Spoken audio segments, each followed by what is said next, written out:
بسم الله الرحمن الرحيم.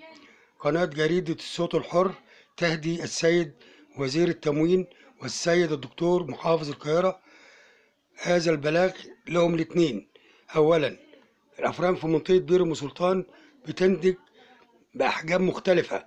أولا، الرغيف ده 70 جرام وينتج من فرن في منطقة البساتين، والرغيف ده 85 جرام وأيضا بينتج برضه في منطقة بير أم سلطان.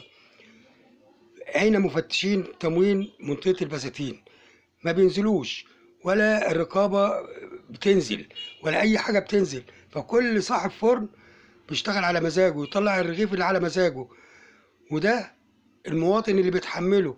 ليه؟ لأن ده 70 جرام وده 85 جرام.